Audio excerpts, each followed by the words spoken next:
Hey yo, what's poppin' everybody? It's your boy C Double G, and today I got a jewel crafting guide for you, the updated version. So, as you all know, all crafting skills were made a lot harder, but jewel crafting got hit the worst because after the 1.1 update, they didn't increase the experience for jewel crafting like they did all the other professions. Well, now in update 1.1.1, they finally updated the experience so it wouldn't be as tough as before. But the thing is, although they increased the experience amount overall, they did not increase the experience between tiers. All the other professions give you way more experience the higher level that you are with the higher materials that you craft. But this is not the case when it comes to jewel crafting right now. So this profession is currently the only profession that crafting lower tier items will grant you the most experience. And in this video, I'm going to show you exactly what I mean and teach you both the most cost-effective way and the most efficient way to level up your jewel crafting in 1.1.1. Alright, so let's get started. So from level 1 to 50, simply make flawed amulets. There's no way around it. Just make flawed amulets and then craft them until you get to level 50. It's the best way it's gonna, you're gonna do it. Now, literally from level 50 to 200, you will be making tier 3 green amulets the whole way. I know that sounds boring, but trust me, it's literally the best way to do it. Now, if you guys saw my last jewel crafting video, the exact same rules apply. These numbers are just going to be updated. So there's two reasons why green jewelry is the best. Both of those reasons have to do with stone cutting. Because you get 1 stone cutting bonus, and then 2, you get a fusion bonus. For those who don't know, you can use lower tiered gems and fuse them together to get higher tiered gems. And you get bonuses depending on your stone cutting gear and your stone cutting level. Before I show you what I mean by those bonuses, I want to do the math for the experience to show you how green gives you the most experience than all the other tiered gems. So if you look at the fusion section at the stone cutting table, it takes 3 flawed gems to make 1 green. Now if we took each one of those flawed gems separately and made jewelry with them, we'll get 356 experience each for a total of 1068. But as you can see, 1 green amulet gives you 1244 experience, which is more than crafting the 3 flawed. So it makes sense to make greens, right? It gives almost 200 more experience for the same amount of gems. But let's do the same thing with blues and see if that works the same way. So 1 blue amulet gives you 2220 experience, but it takes 4 greens to make 1 blue. If you were to take those 4 green gems and make jewelry instead, then you would get a total of 4,976 experience, which is well over double the amount of experience you get from making the blue amulet. It gets even worse with purple. It takes 5 blues to make 1 purple. 1 purple amulet gives you 3,700 experience. 5 blue amulets, if crafted instead of using it to fuse, will give you 11,100 experience, which is over 3 times the amount of experience. So why not make blues? Well, if we do the math, it takes 20 greens to make those 5 blues. And if you were to use those 20 greens to make the amulets instead of fusing, you would get back 24,880 experience instead of the 11,000 you get from the 5 blues. If we did the math and went back to getting the flawed jewels, it takes 60 flawed gems in order to make the same amount of blues, and that will give you 21,360 experience, which is still worlds better than blue and purple, but still not as good as green, which is why green is the best here. Alright, now before going to the stone cutting table and fusing and cutting your gems, I suggest getting some stone cutting gear. Just go to your trading post, set your perk to stone cutting accumulation, and see what your trading post has. The boots are always really cheap, and sometimes you might find some gloves for really cheap, but all the other gear is pretty expensive.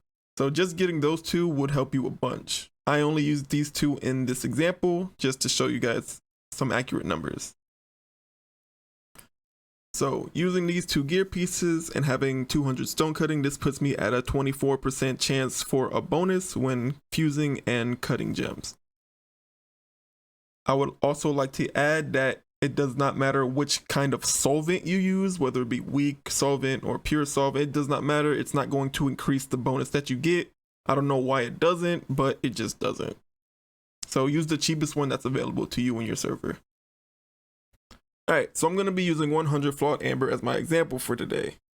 Now, to do this, you're going to need wisp, and a good amount of money is going to go to motes and wisp while doing this. This is another reason why greens are better, because wisps are way cheaper than essences, and it's way more cheaper than quintessences, which you would need for purples. Also, if you just buy regular motes and make the wisps yourself, depending on your arcana level, you'll also get a bonus amount of wisp on top of that, so that's really nice. So let's test out how dope this bonus is. We're going to fuse 100 flawed gems and turn them into green. That gives us 33 gems with a bonus of 16 for a total of 46. Now we take that 46 and cut them, and it gives us another bonus of 12 for a total of 58. That's 25 gems that we got for completely and totally free. That bonus alone of 25 gems gives us 31,100 experience for free. But anyways, crafting the 58 gems at 1,244 experience each gives us a total of 72,152. But we don't stop there. Each one of these amulets, when you salvage them, gives you 1 flawed gem back. And what are we going to do with those 58 flawed gems? We're going to fuse them into green, cut the greens, and get more bonuses from them. So this 58 gives us 19 green with a bonus of 5, which gives us a total of 24. Then we go ahead and cut them, which gives us another bonus of 5, which gives us a 29, which is a 10 bonus in total, which is another 12,440 experience. Plus the 19 gems, we'll get a total of 36,076. This is already over 100,000 experience just off of 100 flawed gems alone. And we're still not done cutting and fusing the rest that we have. So all you do is rinse and repeat until you can no longer fuse and cut. Try getting that much experience with the higher tier gems for the same price as 100 flawed gems. This is why fusing is so great, because you get bonuses when you fuse, and then you get bonuses on top of that after you cut them. If you just buy cut gems from the trading post, you miss out on that bonus and you're paying full price. Alright, now let's talk about settings and chains. These two were also updated for experience, but these were actually updated to be worth doing the higher tiers. The reason that they're worth doing the higher tiers is because of the trading posts. Look how similar the prices are in comparison to one another. If your server looks like this, always buy the highest ingots that you can possibly craft. Because for the same price, you're gonna get triple the experience, because that's how they did the settings. Gold is 3 times better than silver. Platinum is 3 times better than gold. Almost, not quite. It's like 2.7 or something times better, but it's definitely worth crafting the higher settings and necklaces if the prices of the ingots are going to be the same. Now, I don't recommend you crafting the ingots yourself, because I don't think the price of sand flux is worth the experience payoff. But if you look in the trading post and your ingots are this cheap, buy the most expensive one that you can craft. It'll definitely net you way more experience that way. Now, you're still going to need a bunch of silver regardless, because you still need a throwaway ingot for making these jewels. But for the settings, definitely buy whichever one is the cheapest or more worth it for the experience. Alright, I want to talk about one last thing. The cost of gems. Flawed gems are obviously the cheapest. But if you want jewel crafting to not cost you so much gold, you have to put in buy orders for these gems. In my server right now, hardly anybody has any buy orders out for flawed gems.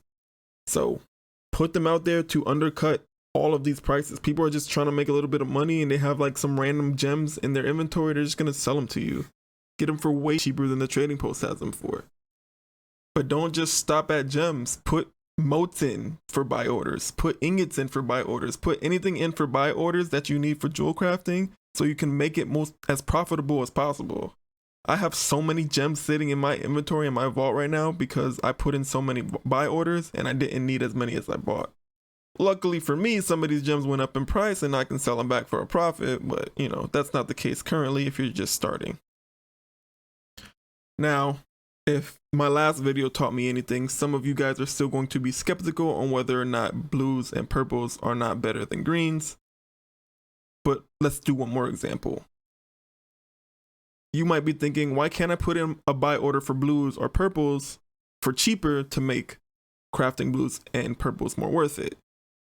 You could, but you're forgetting the key component to fusing and cutting gems, and that's the motes.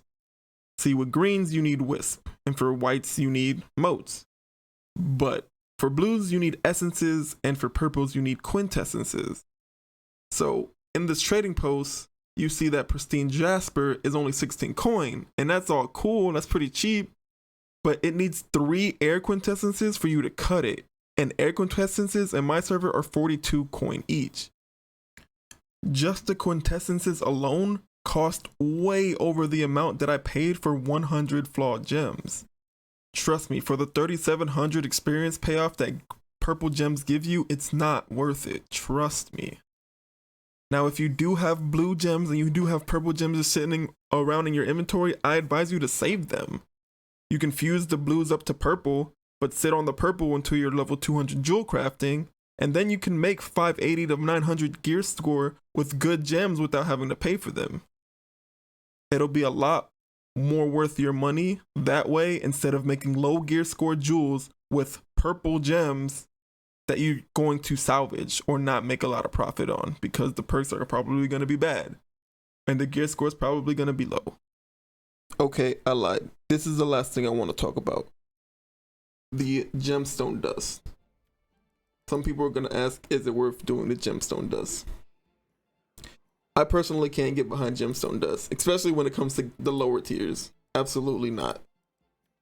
Now, the higher tiers, I understand why people want to do it because you can use uncut to get experience and it'll save you money on the quintessences because it takes you 3 quintessences to cut one of these.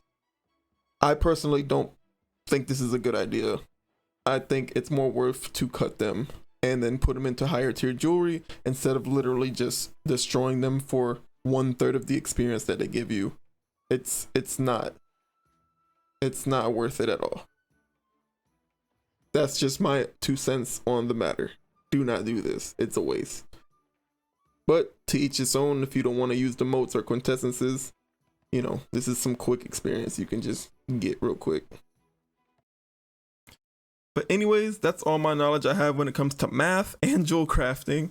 If you have any comments, questions, or concerns, please let me know down there in the comments. And if you found this video to be helpful at all, please make sure you hit that like button. And for more helpful content like this, make sure you hit that sub button. It helps a whole lot. All right, then, y'all. I've been CGG, and I hope y'all have a dope ass day. Deuces.